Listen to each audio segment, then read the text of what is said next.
The hydraulic landing gear that we developed for the Aviator, actually, we turned that into a little segment in the business.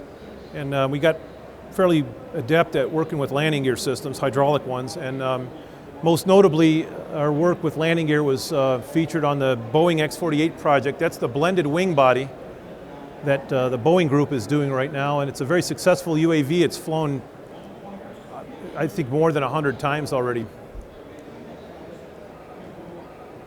Briefly, I want to touch on the H-1 racer that we built for the AMA. Now, for those of you that were here last year, you saw us with an airplane in the booth to my left that was partially finished, similar to that XF-11, about the same condition.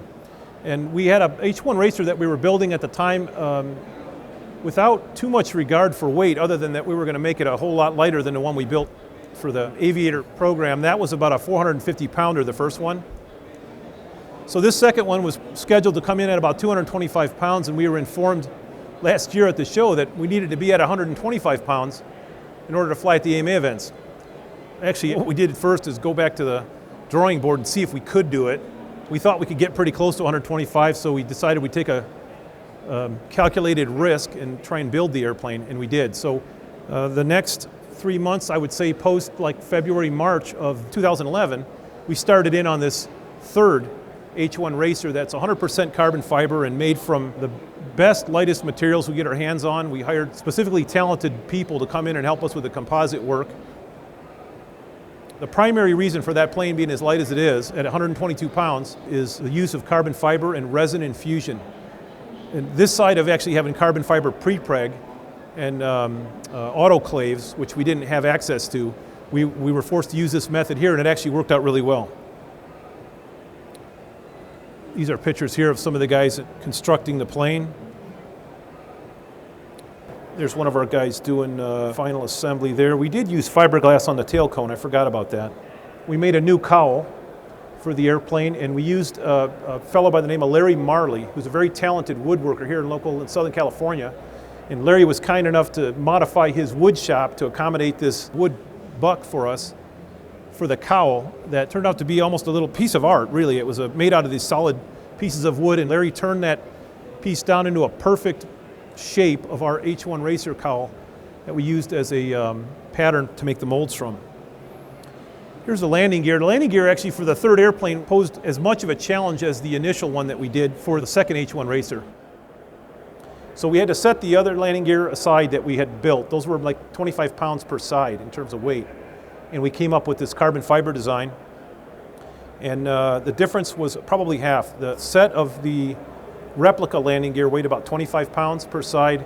These weighed about 10. It was obviously very strong, very reliable, and had over-center locks and worked out very well.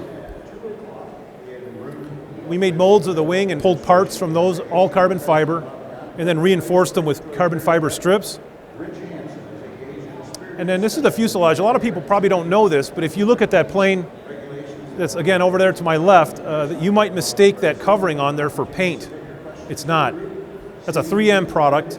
It's a vinyl adhesive. So the fuselage and the wing are both covered with this vinyl adhesive, and it's quite a bit more reliable than the typical model hobby coverings. I guess I wouldn't recommend it for use with open face control surfaces, but on solid surfaces like the fuselage, it's perfect. It doesn't shrink. It's easy to put on. So that turned out very good. It wasn't messy. We didn't have to sand a whole bunch of primer off there. And we did a test initially between priming it and painting that plane versus using this vinyl wrap. And we think we saved almost 11 pounds of primer and paint. Now, yeah, you can put the paint on really thin, but you still got to blow it on. You got to put a clear coat on. And depending on who you're talking to that's painting, most painters don't have a frame of reference with respect to weight. They just don't. They're painting cars or vehicles or something, and weight just never factors into it. On a plane, it's critical. This is us putting the engine in. We couldn't use the big engine that we had in mind for this airplane, so we found a smaller one. It flew the plane and it sounded really good, and we were able to get it to work. Here's a picture of the plane on the weight scales for the first time. We were just double checking, making sure that thing was going to work. So we had not only the AMA technical director there, Greg Hahn, but we had Dennis Crooks, a technical inspector that was present for the inspection of the airplane. And fortunately for us, that airplane came in at 122 pounds, like we said it was. And this is just prior to the flight. This is us going out to the field, doing our first engine tests and engine run-ups, and then a couple pictures from the flight. Post-flight. And there's our happy crew that was out there with the plane at the end of the show. The plane flew 7 times, and consider this. Now, we didn't actually have a chance to test fly the airplane. So we packed it up, made sure we were within the specifications of the weight limit, and then we shipped it out to Muncie and uncorked it. And now we're getting ready to do our first flight test in front of a couple hundred people and under the scrutiny of the technical inspectors. It was a little bit of pressure on us, just to make sure the plane worked right, and we maintained our reputation as being able to build something that's actually flyable and looks good at the same time. So we were very pleased that the plane actually was able to perform as many times as it did, and it worked pretty well.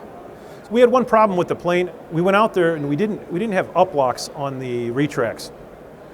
Now, all the other airplanes that we built for in UAV business, we use hydraulics, and you necessarily don't need a lock on a hydraulic system to keep the landing gear up or down, typically.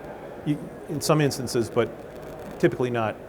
These were, because of weight constraint, we had to use pneumatics and air cylinders on this, and I'm sure all of you guys that flown airplanes that use retracts and air pneumatics under a load or a heavy G load, unless they're locked up, they'll come down.